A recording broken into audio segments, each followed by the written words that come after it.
अष्टाध्यायी जगन्माता यस्य चित्तात् समुत्थिता वेदानामुपकाराय तस्मै पाणिनये नमः।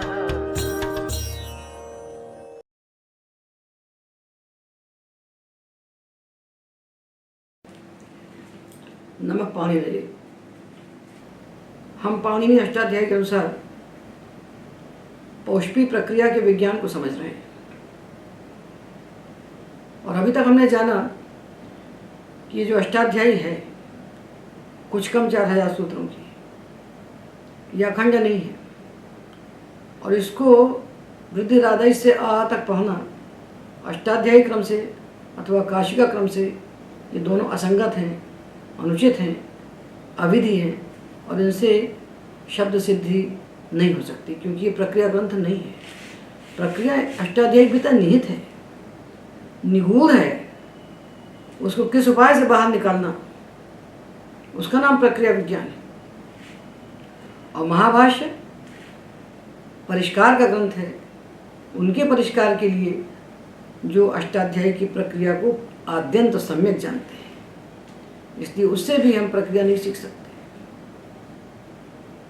तो अब हमारे पास बचते हैं केवल कौमुद्यादि प्रक्रिया ग्रंथ जिसकी प्रक्रिया की विवेचना हम कर रहे हैं। तो धात्वाधिकारिया जो प्रक्रिया है, धातु से प्रत्यय लगने पर जो प्रक्रिया है, उसके 3 ही रास्ते हैं और उन 3 रास्तों का विवेचन हमने किया। अब हम सुबंध प्रक्रिया का विचार करेंगे। जो प्रक्रिया अभी तक उपस्थित है, सिद्धांत कौमुदी की प्रक्रिया और नामिक प्रक्रिया, इनमें कोई भेद नहीं है। वस्तुतः सिद्धांत कौमुदी की प्रक्रिया से स्वामी दयानंद की प्रक्रिया में कोई भेद नहीं है क्योंकि वे भी एक धातु के 10 लकार बनाते हैं और वो भी अंतिम अक्षर को लेकर के उसी अकारादि क्रम से शब्दों की सिद्धि करते हैं। तो गलती कहाँ से आरंभ हुई है ये हमें मालूम होना चाहिए। प्रक्रिया क्यों जटिल हो गई है और क्यों रचना पड़ता है, इस बात को हम आपके सामने प्रकाशित कर रहे हैं। तो सुबंध प्रक्रिया है, प्रातिपदिकों से स्वादि प्रत्यय लगते हैं। तो पाणिनि ने कैसे विभाजित किया? पाणिनि धातु से प्रत्यय लगने पर अथवा प्रातिपदिक से प्रत्यय लगने पर पहले प्रत्यय के स्वरूप का निर्धारण करते हैं और प्रकृति के स्वरूप का निर्धारण करते हैं। दोनों के स्वरूप का निर्धारण करके उसके बाद उस प्रक्रिया को प्रकट करते हैं। जैसे कोई भी कार्य किया जाता है तो कार्य को करने के पहले उसका पूरा खांचा बनाया जाता है, जिसको आजकल प्रोग्रामिंग कहते हैं। तो पूरी प्रोग्रामिंग जैसे की जाती है और उसके बाद उसके भीतर बात कही जाती है। तो ये पाणिनि का जो प्रक्रिया विज्ञान है उसका एक प्रक्रिया जाल है, उसको बनाते हैं, उसका भवन वो खड़ा करते हैं और उसी के अंदर वो प्रक्रिया को बताते हैं। तो ये तो देखा नहीं प्रक्रिया ग्रंथों ने और उन्होंने शब्द बनाना शुरू कर दिया क्योंकि ये तो सीधी बात है कि हमको सारे शब्द बनाना है। तो दुनिया में जितने शब्द हैं, जितने प्रातिपदिक हैं, उनके हमें 7 विभक्ति में रूप बनाना है। ये पहली प्रतिज्ञा हुई। अब उन प्रातिपदिकों का कैसे विभाजन हम करें कि 7 विभक्ति में उनके रूप बन जाए? तो दीक्षित जी ने क्या किया, ये इतना अवैज्ञानिक क्रम है, उन्होंने माहेश्वर सूत्रों के क्रम को पकड़ा। अयोन एवं अयौच हाय वरट लण यम गणनम के क्रम को उन्होंने पकड़ा। इस क्रम का कोई प्रमाण दुनिया में नहीं मिल सकता। इस क्रम को किसी प्रकार से किसी ग्रंथ से प्रमाणित किया ही नहीं जा सकता कि पहले आप अकारांत बनाओगे, फिर इकारांत बनाओगे, फिर उकारांत बनाओगे, यहाँ तक तो चलो हो जाएगा, किसी प्रकार से ठीक हो जाए, ये भी गलत है। हमको वही क्रम लेना चाहिए जो क्रम पाणिनि ने बताया है। और जब हलंत शब्दों में जाते हैं तो वो हैवरत के क्रम को पकड़ते हैं। ये बहुत ही विचित्र बात है जो किसी प्रकार गले के नीचे उतरती नहीं है कि पहला प्रातिपदिक उन्होंने बनाया हकारांत। क्यों भाई हकारांत क्यों बनाओगे? तो पंडित लोग जवाब देते हैं, देखो भाई हैवरत में हकार पहला व्यंजन है, इसलिए कितना बढ़िया पाणिनि ने बनाया है कि हकारांत से बोलना प्रारंभ किया ना सुबंध प्रक्रिया। तो इसमें क्या बढ़िया है भाई? हकारांत शब्द के बाद जब सुप प्रत्यय आकर के बैठता है तो सुप को निमित्त मान करके एक कार्य भी नहीं होता। जो कार्य होते हैं वो संधि कार्य हैं। हमें सूक्ष्मता से देखना चाहिए कि अंग कार्य वे हैं जो सुप प्रत्यय को निमित्त मानकर हो रहे हैं, वो अंग कार्य हैं, और जो वर्ण को निमित्त मानकर हो रहे हैं वो संधि कार्य हैं। तो सुबंत प्रक्रिया में आप ये जानिए कि 90% से अधिक प्रातिपदिक संधि मात्र से सिद्ध हो जाते हैं। 90% से अधिक प्रातिपदिकों के सुबंत रूप संधि करने से सिद्ध हो जाते हैं। वहां सुप को निमित्त मानकर कोई कार्य नहीं होता।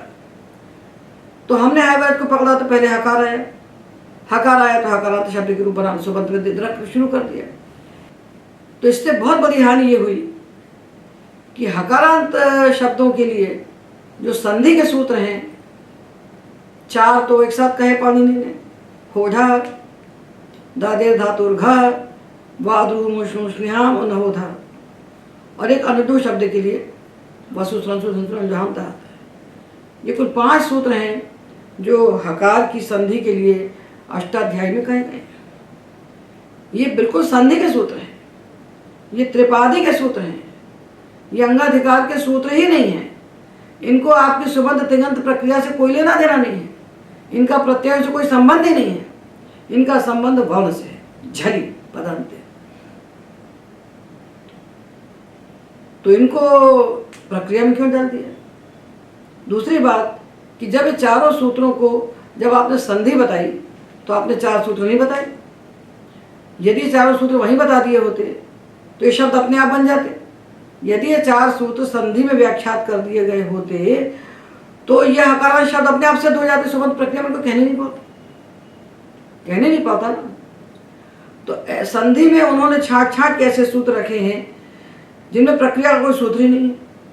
न वहाँ चोकू है, न वहाँ प्रश्न है, न वहाँ होध है, कोई सूत्र ही नहीं है। प्रक्रिया में लगने वाले संधि के सूत्र जो है नहीं वहाँ पर। वाक्य की संधियाँ जो हो सकती है उनके सूत्र वहाँ पर रख दिए। अब जब आपने वहाँ रख दिए तो संधि में किन सूत्रों को बैठना चाहिए? जो सूत्र पूरी प्रक्रिया में सारी प्रक्रियाओं के काम में आते हैं। संधि सूत्र पूरे शास्त्र के लिए उपयोगी है। पूरे व्याकरण में जितने भी कार्य होते हैं सबके लिए संधि सूत्र उपयोगी है। तो जो सबके उपयोग में आने वाला होता है उसको किसी प्रकरण में बांध कर नहीं रखा जाता। जैसे भगवान ने सृष्टि बनाई तो सूर्य भगवान पूरी दुनिया के लिए उपयोगी है। जो सूर्य को भगवान कहता है, नारायण मानता है। हम लोग भगवान सूर्य को नारायण कहते हैं, उनको रोज जल देते हैं। और जो सूर्य को आग का गोला कहते हैं, सूर्य भगवान दोनों को बराबर प्रकाश देते हैं। तो भगवान ने सृष्टि बनाई तो सूर्य भगवान को आकाश में बीचों बीच रख दिया ताकि पूरे विश्व को प्रकाश दे सके। तो संधि के सूत्र भी इसी प्रकार के हैं। जो संधि सूत्र हैं उन संधि सूत्रों की आवश्यकता सुबंत को भी है, तिङंत को भी है, कृदंत को भी है, तद्धित को भी है। सारी प्रक्रियाओं में अपेक्षित सूत्र हैं। तो इनको किसी डब्बे में बांध कर, किसी प्रकरण में बंद करके नहीं रखना चाहिए। जब उन्होंने होजा इत्यादि सूत्र सुबंत के अंदर डाल दिए तो अब जब हम तिङंत बनाने चलते हैं और हमको लीढ़ा बनाना होता है, लेढ़ी लीढ़ा, लेक्षी लीढ़ा लीढ़, तो फिर हमारे लिए सूत्र वहाँ दुर्लभ हो जाता है। तो सुबंत के अंदर से हम खोज के क्यों निकालें उसको? संधि को हम संधि में ढूंढेंगे, संधि को हम सुबंत में क्यों ढूंढें? तो जितने सूत्र हैं संधि के प्रक्रिया में लगने वाले वो सब सूत्र उन्होंने सुबंत में डाल के रख दिए और संकल्प कर लिया, प्रतिज्ञा कर ली कि हम हकारांत से आरंभ करेंगे सुबंतों को बनाना। और क्यों करेंगे इससे? क्योंकि ये माहेश्वर सूत्रों का क्रम है। तो माहेश्वर सूत्र जो बने हैं वो प्रत्याहार बनाने के लिए बने हैं। इसके सिवा माहेश्वर सूत्रों का कोई उपयोग नहीं। वर्ण मात्रिका तो पहले से बैठी हुई थी। तो पहली गलती ये होगी। इससे ये हुआ कि जिन शब्दों के रूप संधि मात्र से बन जाते हैं वो वहाँ जबरदस्ती बलपूर्वक ठूसे गए, हकारांत बनाएंगे, फिर यकारांत वकारांत बनाते रहेंगे। हाय व्रत लण यम गणम जितना वर्ण कहे हैं उन सबके बनाएंगे, चाहे वो सूत्र, चाहे वो शब्द लोक में प्रयुक्त हो, चाहे लोक में प्रयुक्त ना हो। एक तो ये होगी। तो सुबंत का भार बढ़ गया अनावश्यक। यदि सारे सूत्र संधि में रख दिए जाएं, जैसे कि हमने रख दिया है, तो सुबंत प्रक्रिया छोटी सी हो गई। एक तो ये बात होगी। तो देखिए, जो प्रातिपदिक काखा गाघा, छा झा, टाठा डाढ़ाना और था और धा और पाफा बाभा माँ, यारा लावा, शा शा से अंत होते हैं, इनके रूप अपने आप बन जाते हैं संधि से। ये कोई संधि से बनते हैं।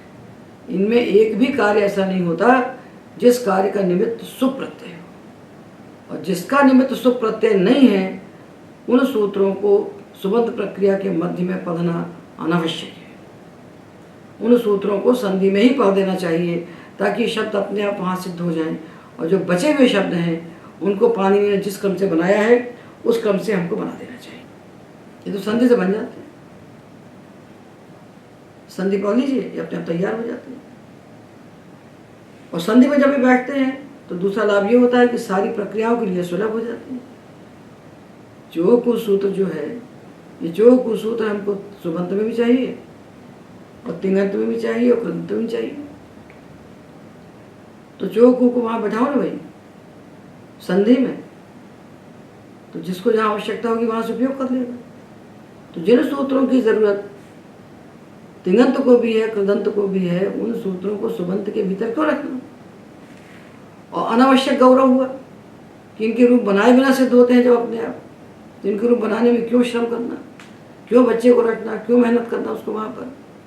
हमको उतना ही बनाना चाहिए जितना पाणिनि बनाते हैं, और जो पाणिनि नहीं बनाते हैं उसको मान लेना चाहिए कि स्वतः सिद्ध है। स्वतः सिद्ध यानी संधि से सिद्ध है या वर्ण संयोजन कर देने सिद्ध है। तो पाणिनि ने कैसे बनाया है? तो एक तो ये बात हो गई। दूसरा दोष क्या हुआ कि उन्होंने अजंत शब्दों के 3 विभाग कर दिए, पुंलिंग, स्त्रीलिंग, नपुंसकलिंग, और हलंत के भी 3 विभाग कर दिए, पुंलिंग, स्त्रीलिंग, नपुंसकलिंग। तो ये 6 विभाग बन गए, तो उसको षड्लिंगी कहते हैं।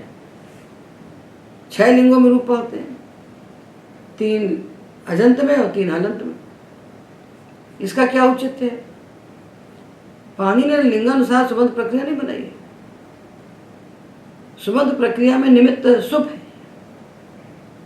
सुबंत प्रक्रिया में सुप प्रत्यय निमित्त बनते हैं। तो उस सुप को निमित्त मानकर कौन कौन से कार्य होते हैं, उन कार्यों को देखिए पाणिनि ने कहाँ कहाँ रखा है। तो जैसे हमने धातु अधिकारी प्रक्रिया में देखा कि प्रक्रिया के विभाग होते हैं छोटे छोटे। धातु से प्रत्यय लगने पर हमने प्रक्रिया के 7 विभाग बनाए। धात्वादेश, प्रत्ययादेश, अतिदेश, विकरण, द्वित्वाभ्यास कार्य, उसके बाद अंग कार्य और संधि, और इडागम को विचार कर लिया धातु में। तो 7 पद की प्रक्रिया हुई और अलग अलग कार्यों को संयोजन करके हमने इस प्रक्रिया को सिद्ध कर लिया, और हम जान भी गए, हमारे भीतर विज्ञान उत्पन्न हो गया कि हमको शब्द कैसे बनाना है। इसी प्रकार जब सुप प्रत्यय लगता है प्रातिपदिक से, तो उसमें लगने वाले सूत्रों के विभाग का हम विचार करें जैसे पाणिनि ने किया है, तो लिंग के अनुसार जो हमने 6 हिस्से बना के रख दिए, ये भी सर्वथा अनुचित है, क्योंकि पूरी अष्टाध्यायी में सुबंत प्रक्रिया के लिए लिंगानुसारी कुल 14 सूत्र हैं। तो इनमें से नपुंसक प्रातिपदिकों के बाद आने वाले सुप प्रत्ययों के स्थान पर आदेश करने वाले 5 सूत्र हैं। ये प्रत्यादेश करते हैं।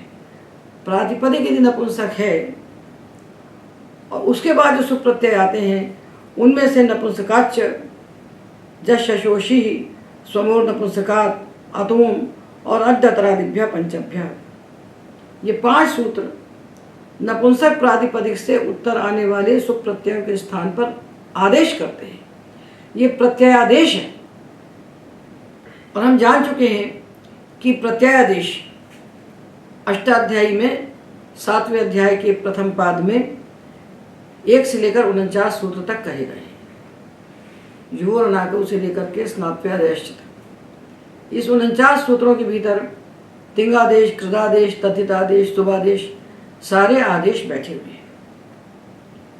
ये तो एक विभाग हुआ प्रक्रिया का प्रत्ययादेश नाम का। इसके पीछे प्रक्रिया के 6 लिंग में क्यों बनाना? तो इस प्रकार ये 5 सूत्र तो शुभ प्रत्ययों के स्थान पर आदेश करते हैं। ये प्रत्यय आदेश है। क्योंकि नपुंसक प्रातिपदिक से उत्तर करते हैं, इसलिए अंगकारी का एक विभाग ये है। तो यदि इनको हम जब पहले प्रत्यय सामने हमारे आते हैं, पाणिनि यही चाहते हैं कि आपने प्रत्यय लगाए। तो सु औजा सामोक्षष्टाभ्याम भेषभ्याम भेष घसिभ्याम भेष घसो साम घियो सुबी किस प्रत्यय हैं? जैसे लकारों में तिप्तसी बता देते हैं। तो जब तिप्तसी प्रत्यय बताते हैं तो तत्काल वो तिप्तसी प्रत्ययों के स्थान पर होने वाले आदेश बता देते हैं, तिंगादेश। उसी प्रकार जो स्वादि प्रत्यय हैं, इन स्वादि प्रत्ययों के स्थान पर क्या आदेश होंगे, नपुंसक के बाद इनका क्या स्वरूप होगा, और स्त्रीलिंग के बाद इनका क्या स्वरूप होगा, और पुंलिंग में इनका क्या स्वरूप होगा, ये प्रत्ययादेश नाम का विभाग यदि अलग से पढ़ लिया जाए तो हमें 6 लिंग बनाने की जरूरत नहीं पड़ेगी। तो इसलिए पाणिनीय सूत्र प्रत्ययादेश के प्रत्ययादेश नाम का जो प्रकरण है सप्तम अध्याय के प्रथम पाद में, उसमें इनको उन्होंने रख दिया है।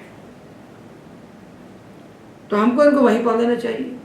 ये 6 लिंग बनाने की आवश्यकता भी नहीं है और 3 लिंग बनाने की आवश्यकता भी नहीं है। वस्तुतः पूरा सुबंत जो है वो लिंगानुसारी है ही नहीं। लिंगानुसारी कुछ कार्य कहे जाते हैं, तो जो कार्य कहे जाते हैं उनको वहीं बता दिया जाए, और प्रत्ययों का स्वरूप विज्ञान तो प्रक्रिया में प्रवेश करने के पहले बताया जाए।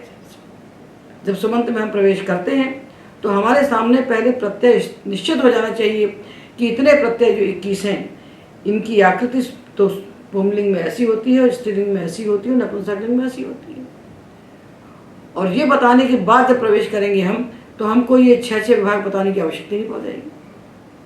तो हमने इसको हटा दिया, क्योंकि कुल 14 सूत्र हैं जो लिंगानुसार कुछ कार्य कहते हैं।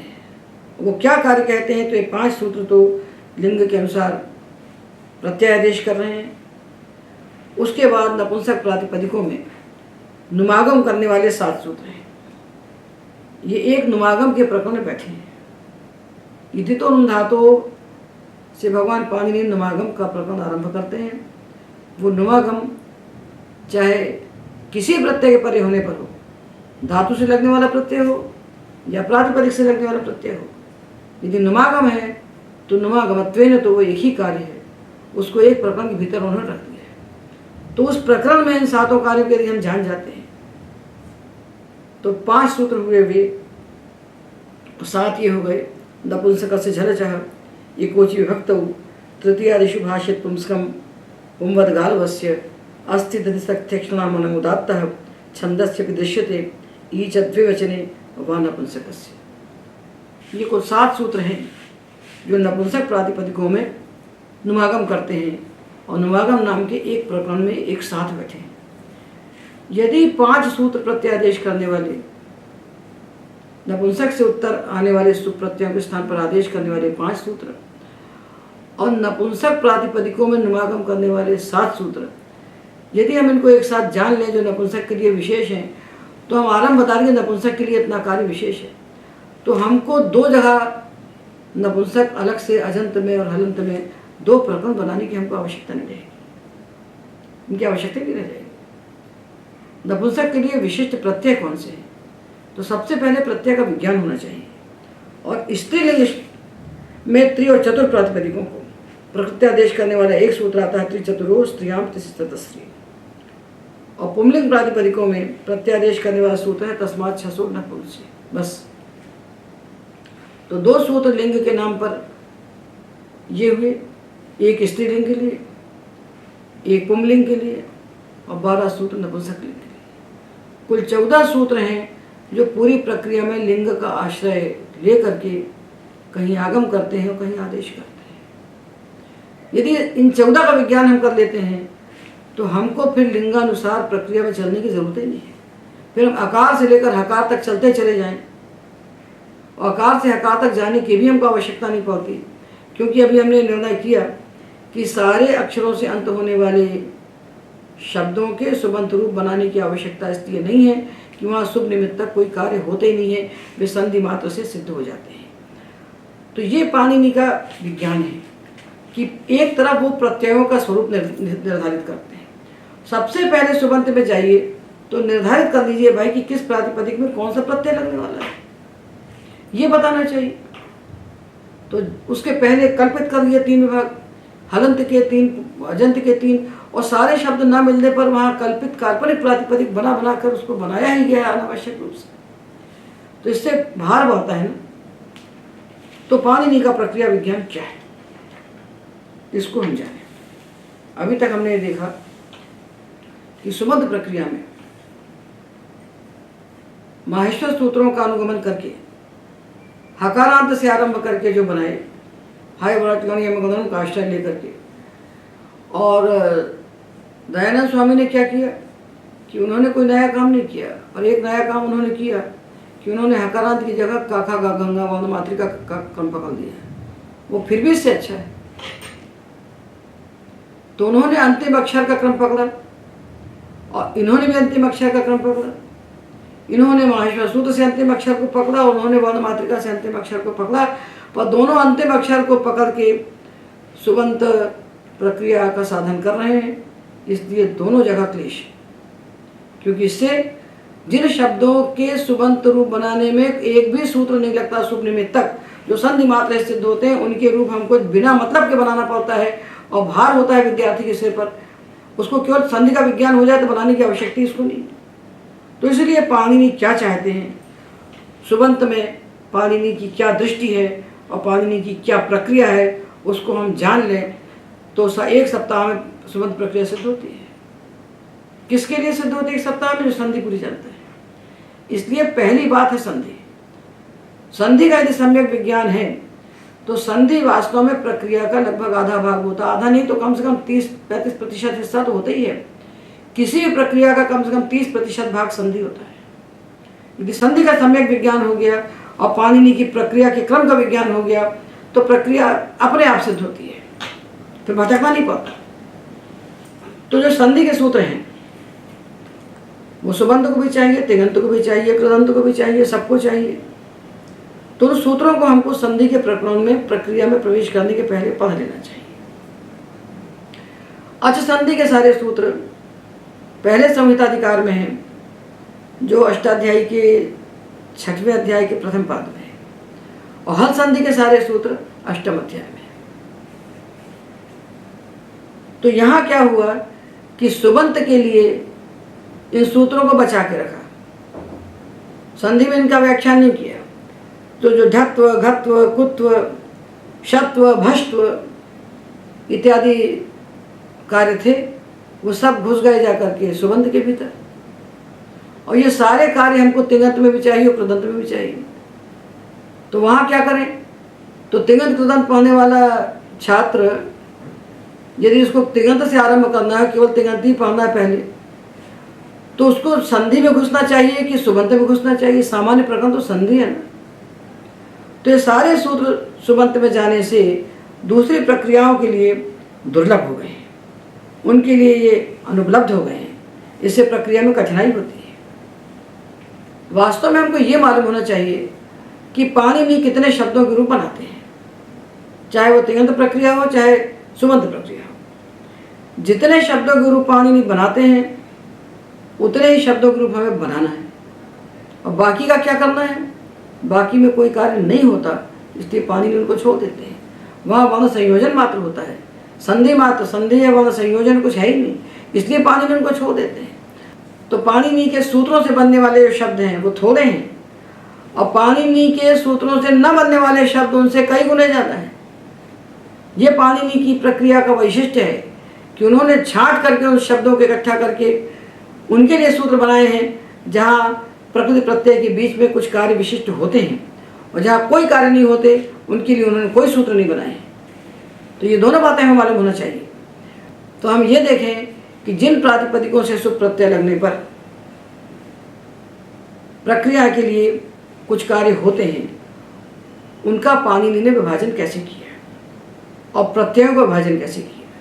ये 2 चीज़ हम जान जाएं यदि कि पाणिनि के प्रातिपदिक किस प्रकार के हैं और पाणिनि के सुप प्रत्यय किस प्रकार के हैं, इन दोनों का कैसा विभाजन किया गया है जिस पर प्रक्रिया पाणिनि की सुबंत प्रक्रिया टिकी हुई है, उस प्रक्रिया का विज्ञान होना चाहिए। तो ये जो प्रातिपदिक है अजंत, ये तो अकारांत, इकारांत, उकारांत हैं।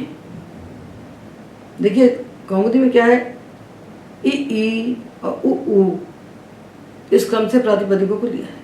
ह्रस्व इकार दीर्घ इकार और ह्रस्व उकार दीर्घ उकार। इसमें कितनी बड़ी विसंगति हुई है कि पाणिनि ने पहले प्रातिपदिकों का विभाजन किया है, उनके लिए संज्ञाएं तय की हैं, उनको होने वाले कार्यों के अनुसार, और फिर कार्य कहे उन्होंने। तो उन्होंने ह्रस्व इकारांत और ह्रस्व उकारांत की घी संज्ञा की है, और दीर्घ इकारांत और दीर्घ उकारांत की नदी संज्ञा की है, और पहले नदी संज्ञा की है और शेषों क्या सके कहकर जिसकी नदी संज्ञा नहीं होती वहां पर घी संज्ञा बताते हैं। तो हमको प्रक्रिया में पहले दीर्घ इकार और दीर्घ उकार पढ़ना चाहिए और बाद में ह्रस्व इकार ह्रस्व उकार पढ़ना चाहिए। तब तो पाणिनि का शास्त्र प्रकट हो जाएगा बुद्धि में। और यदि हमने ह्रस्व इकार पहले पढ़ा तो घी संज्ञा में चले गए, और दीर्घ इकार पढ़ा उसके बाद तो नदी में गए, फिर ह्रस्व उकार पढ़ा तो घी में गए, और दीर्घ उकार पढ़ा तो नदी में चले। तो घी से नदी और नदी से घी, तो कहाँ एक प्रक्रिया भी स्पष्ट हुई। तो इसलिए पाणिनि पहले प्रकृतियों का विभाग करते हैं। तो इकारांत उकारांत का विभाग वो करते हैं घी संज्ञा और नदी संज्ञा से। तो पहले संज्ञाओं को निश्चय हो जाए कि किसकी घी संज्ञा होगी, किसकी नदी संज्ञा होगी, फिर उन संज्ञाओं के लिए कार्य कहते हैं। इकार उकार के लिए कार्य नहीं कहते।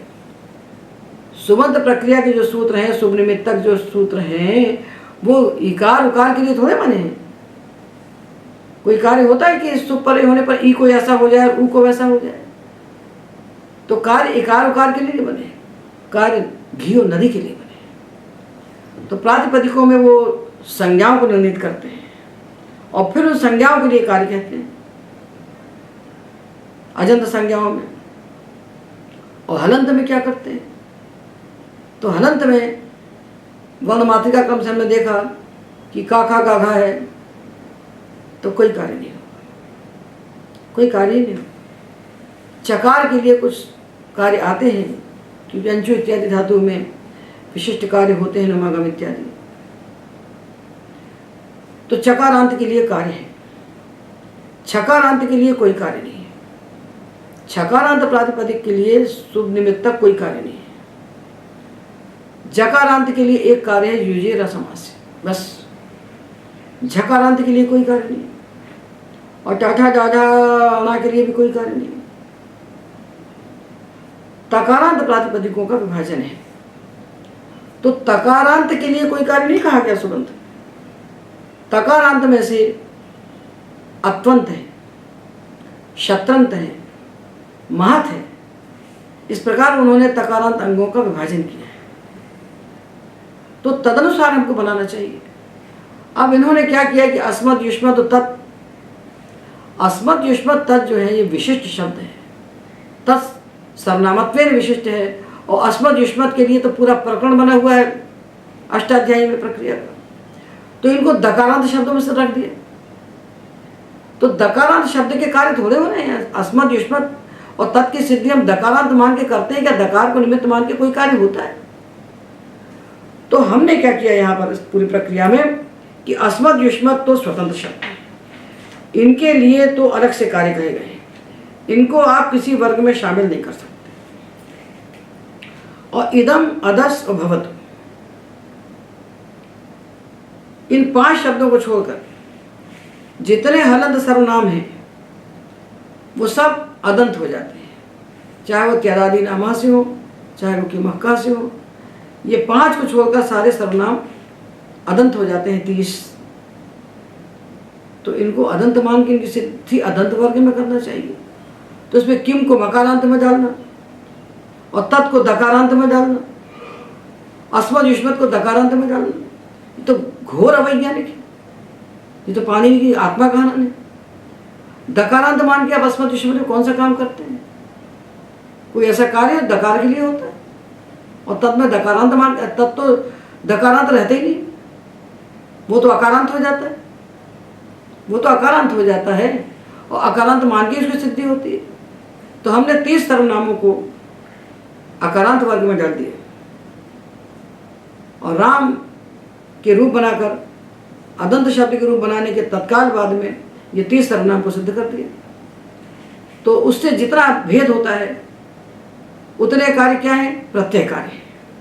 अंग कार्य कौन से है? सर्वनाम यदि अकारांत होगा, जो प्रातिपदिक सर्वनाम प्रातिपदिक है, जो सर्वनाम प्रातिपदिक नहीं है, वो दोनों अदंत हैं, तो भेद कहाँ जाके बैठा? भेद प्रक्रिया में नहीं बैठा, भेद बैठा प्रत्यय देश में। जैसा शी हो गया, सर्वनाम नस्मयी हो गया, तो प्रत्यय बदल गया। और प्रत्यय हमने पहले ही बोल दिए, प्रत्यय पहले ही बना लिए, तो प्रक्रिया में प्रवेश करने के पहले प्रत्यय बना लेना चाहिए कि किस प्रकार के अंग में किन प्रत्ययों का प्रयोग होगा। तो प्रक्रिया का 1/3 भाग कम हो गया। प्रक्रिया का 1/3 भाग तो प्रक्रिया में प्रवेश करने के पहले स्थिर हो गया, और उसको करना ही चाहिए, क्योंकि प्रत्यय जब सामने खड़े हो जाएंगे सारे आकर के, तभी तो हम उनका विभाजन कर पाएंगे, क्योंकि पूरी प्रक्रिया तो प्रत्ययों के विभाजन पर टिकी हुई है। तो यदि हमने पहले जान लिया कि सुअ से 21 प्रत्यय हो गए, 21 प्रत्यय हो गए, और नपुंसक में क्या प्रत्यय हुए? नपुंसक में स्व और नपुंसकाल से चला गया, 0 प्रत्यय हो गया। तो 0 शी शी और 0 शी शी, ये प्रत्यय बन गए। तो यहाँ जश शो शी से जो शी हुआ, इसकी सर्वनाम स्थान संज्ञा हो गई। अब प्रत्यय जब सामने खड़े हो गए तब तो आप विभाजन करेंगे। शास्त्र टिका ही है, पूरी सुबंध प्रक्रिया ही प्रत्ययों के स्वरूप का विभाजन करके टिकी है। तो एक और तो हमको प्रकृति का विभाजन देखना, पाणिनि ने कैसा किया है। तो पाणिनि की प्रकृतियां हैं, घी संज्ञा है, नदी संज्ञा है, वो अत्वंत है, असंत है, इन्नंत है, शत्रंत है। वो नकारांत तकारांत अंतिम अक्षर को लेकर तो कोई अंग कार्य का ही नहीं। ऐसा कोई कार्य सुबंध प्रक्रिया में नहीं है जो नकारांत के लिए हो, तकारांत के लिए हो, चकारांत के लिए, ऐसा नहीं है। तो यदि प्रातिपदिक तकारांत है, तो तकारांत यदि प्रातिपदिक है और उसके लिए कोई विशिष्ट वर्ग नहीं बनाया पाणिनि ने, तब तो उसके लिए कोई सूत्र भी नहीं लगेगा। जैसे सरित है, सरित, तो सरित सरिता सरिता स्त्रीलिंग है, भूभृत पुंलिंग है, तो भूभृत भूभृता भूभृता, तो सरित भूभृत के रूप तो एक समान बनते हैं। सरित और भूभृत के रूप में बिल्कुल एक समान इसलिए बनते हैं क्योंकि यहाँ पर कोई शुभ निमित्तक कार्य ही नहीं होता। तो क्यों व्यर्थ में हम सरित को स्त्रीलिंग में जाके पढ़ें और भूभृत को पुंलिंग में पढ़ें? यह बिल्कुल अनावश्यक। तो तकारांत शब्दों में पाणिनि ने जितने शब्दों के रूप बनाए हैं उतने ही हमें बनाना है, और लिंग का अनुगमन करके नहीं बनाना है। सुबंत प्रक्रिया लिंग पर टिकी हुई प्रक्रिया नहीं है। तो जब शांत माता संयोग से कहते हैं तो हमको महत् का रूप बनाना है, और जब अत्वसंत से चा धातु कहते हैं तो हमको अत्वंत का रूप बनाना है, और जब शत्रंत में अनुमागम करते हैं तो हमको शत्रंत का रूप बनाना है। तो अत्वंत, शत्रंत, महत्, ऐसे विभाग तकारांत जो शब्दों के जो हैं, तकारांत में हमको उतने ही शब्दों के रूप बनाना है, और सरित तो भूभृत के रूप बनाने की हमें कोई आवश्यकता नहीं। वहाँ क्या होता? कुछ होता ही नहीं, संधि होती है, सरित भ्याम में जस्ट हो गया, और क्या कार्य हुआ? कोई कार्य ही नहीं। तो ये अनावश्यक जो घुसा हुआ है सुबंध प्रक्रिया में, जितनी सुबंध प्रक्रिया हम पढ़ते हैं कौमुदी में, उसमें से 80% व्यर्थ है। वो अपने आप सिद्ध होने वाले, अपने आप सिद्ध होने वाला है, उसको बेकार तांडव बचा हुआ है उसका। तो हम उतने ही सूत्र पढ़ें जितने पाणिनि ने बनाए। सुबंध प्रक्रिया के थोड़े से सूत्र हैं, मुट्ठी भर सूत्र हैं, उतने को पढ़ें। तो नकारांत शब्दों के विभाग होते हैं अन्नंत, इन्नंत, इस प्रकार से विभाजन किया है। सकारांत में असंत, वस्वंत, ये भाग किया। अत्वसंत से चा धातु, असंत हो और धातु का ना हो, तो जो धातु का हो तो क्या कर लो?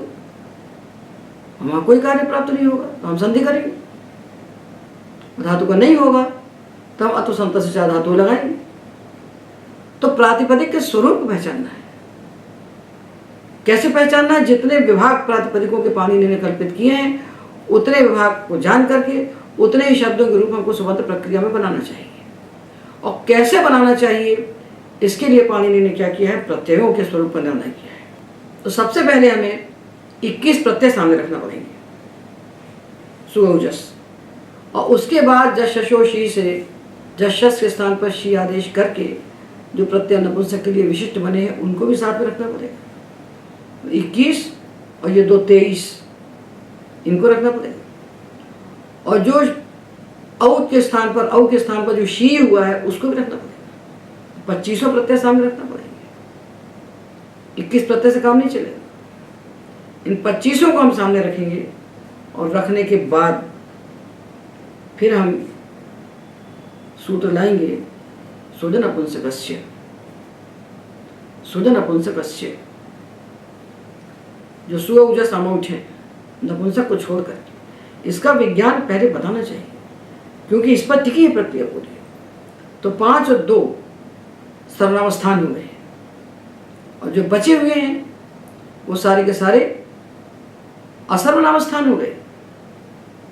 तो ये जो औ प्रत्यय है प्रथमा द्विवचन का और द्वितीय द्विवचन का, ये दोनों औ प्रत्यय जब पुंलिंग और स्त्रीलिंग में होते हैं तब ये सर्वनामस्थान होते हैं, और जब ये नपुंसक लिंग में होते हैं तो ये असर्वनामस्थान होते हैं, क्योंकि नपुंसक प्रत्ययों में केवल शी और शी की सर्वनामस्थान संज्ञा है। तो पुंलिंग स्त्रीलिंग में ये सर्वनामस्थान है सुजन नपुंसकस्य से। और जब ये आदेश बन जाते हैं, इनके स्थान पर आदेश हो जाते हैं शी, तब तो सुख में नहीं आए, तब तो वहाँ क्यों जशोशी की सर्वनामस्थान संज्ञा होती है, असर्वनामस्थान हो गए। तो सर्वनामस्थान असर्वनामस्थान का विभाग पहले करते हैं। प्रक्रिया के लिए पहले 2 संज्ञाएं की प्रत्ययों की, ये 21 प्रत्यय और नपुंसक लिंग के 4 विशेष प्रत्यय, औ के स्थान पर होने वाला शी आदेश और जशस के स्थान पर होने वाला शी आदेश, ह्रस्व ई वो दीर्घ ई, 25 प्रत्ययों को सामने रख करके पहले वो 2 विभाग बना देते हैं प्रत्ययों के। 5 की सर्वनामस्थान संज्ञा होती है और जो बच गए वो असर्वनामस्थान होते हैं। तो प्रत्ययों का सर्वनामस्थान और असर्वनामस्थान ये विभाग हो जाने के बाद फिर वे सूत्र बनाते हैं सर्वनामस्थान के लिए और असर्वनामस्थान के लिए। तो उनकी प्रक्रिया जो टिकी है जिस पर, उसको जानना चाहिए। और उसके बाद सर्वनामस्थान को छोड़कर जो असर्वनामस्थान संज्ञक प्रत्यय हैं उनमें से याद या जाति प्रत्यय परे होने पर जो अंग है पूर्व उसकी भा संज्ञा होती है, और याद या जाति से भिन्न प्रत्यय परे होने पर अंग की पद संज्ञा होती है। तो अब पाणिनि की प्रक्रिया में प्रातिपदिकों के जो विभाग हुए वो प्रत्ययों के आधार पर हुए। तो प्रत्ययों के विभाग हुए सर्वनामस्थान और असर्वनामस्थान, और अंग के विभाग हुए पद और भा। तो भा संज्ञा होने पर कितने कार्य होते हैं, इसके लिए पाणिनि ने भाष्य का एक अधिकार बना दिया, और पद संज्ञा होने पर क्या कार्य होते हैं उसके लिए पाणिनि ने पदस्य का अधिकार बना दिया। तो पदस्य के अधिकार में सारे संधि के कार्य हैं और भस्य के अधिकार में अंग कार्य है।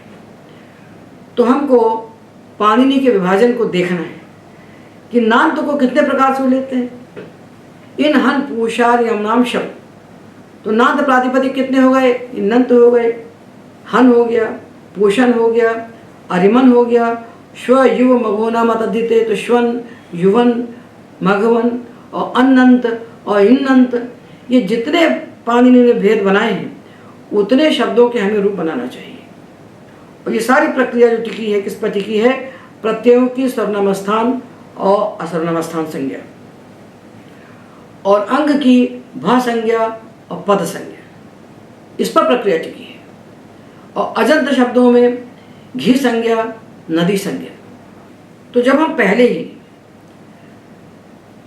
लिंग के आधार पर कहे हुए 14 सूत्रों को अलग कर लेते हैं और प्रक्रिया व प्रवेश के पहले ही प्रत्यादेश के रूप में या अनुमागम के रूप में उनके विज्ञान को जान जाते हैं, तब हमारे लिए प्रक्रिया मुट्ठी भर की हो जाती है और हम उतने ही शब्दों की सिद्धि करते हैं जितने शब्दों की सिद्धि पाणिनि ने की है। और पाणिनि ने जिस आधार को बनाया है, प्रत्ययों को हम देखें सर्वनाम स्थान है कि असर्वनाम स्थान है, और अंग को हम देखें कि उसकी भा संज्ञा है कि पद संज्ञा है। तो कभी भा संज्ञा के आधार पर कार्य होते हैं, कभी पद संज्ञा के आधार पर होते हैं, कभी घी संज्ञा के आधार पर होते हैं, कभी नदी संज्ञा के आधार पर होते हैं। तो जितनी संज्ञाओं को आधार बना के पाणिनि ने कार्य कहे हैं, उतनी ही संज्ञाओं में हमको शब्द सिद्धि करना चाहिए, और बाकी शब्दों की सिद्धि तो अपने आप संधि मात्र से हो जाती है। इसलिए यदि हम कहें तक्ष शब्द के रूप हम बनाते हैं, तो तक्ष के रूप हम क्यों बनाएंगे भाई?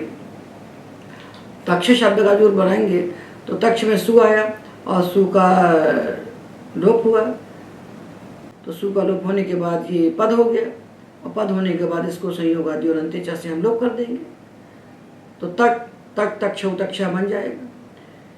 सुहिंस आया, सुहिंस आया, तो सुहिंस में हम क्या करेंगे? सबसे पहले तो हल्ग्यादि लोप करेंगे, और हल्ग्यादि लोप होते ही साथ पद संज्ञा हो जाएगी, और पद संज्ञा होने के बाद पद संज्ञा को होने वाले जितने कार्य संधि में पढ़े हैं वो सब कर लेंगे। तो हमें विस्तार करना चाहिए संधि का, और प्रक्रिया में लाघव करना चाहिए। संधि का विस्तार करने से सारा कार्य संधि का जब बुद्धि में स्पष्ट हो जाता है, तो प्रक्रिया में फिर हमको कठिनाई नहीं होती। और संधि के सूत्रों को प्रक्रिया के साथ घुसेड़ देने से, उनके साथ मिला देने से प्रक्रिया जटिल हो जाती है, और वो सारे के सारे सूत्र जो कि दूसरी प्रक्रियाओं को अपेक्षित हैं, वो वहाँ जाकर के दुर्लभ हो जाते हैं। इसलिए सुबंत प्रक्रिया में ये हमने जो कार्य किया है, यह हमने 30 सर्वनामों को जो अदंत होते ही हैं, जिन्हें अदंत होना ही है, उनको हमने अदंत के बाद सिद्ध कर दिया है, और अकारांत से हकारांत तक सीधे परिगणन कर दिया है। और जहाँ कोई संधि नहीं होती उनको छोड़ते चले। काखा कागा में कोई कार्य नहीं करना है, टाठा डाढ़ा में कोई कार्य नहीं करना है, टाठा डाढ़ा में कोई कार्य नहीं करना है, और पापा बाबा माँ में कोई कार्य नहीं करना। वहाँ क्या कार्य करेंगे? संधि का कार्य मिलेगा, वहाँ कोई और कोई अंग का कार्य तो मिलने वाला है नहीं जो सुख के कारण होने वाला है। तो इस प्रकार से दृष्टि विकसित होना चाहिए।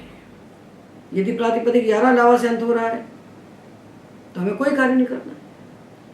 ताला विषय है, मूर्धन विषय है, तो भी कोई कार्य नहीं करना है। और आप कहोगे हमको तो शकार में भ्रष्ट भ्रष्ट करना है, तो भ्रष्ट भ्रष्ट तो संधि का कार्य है।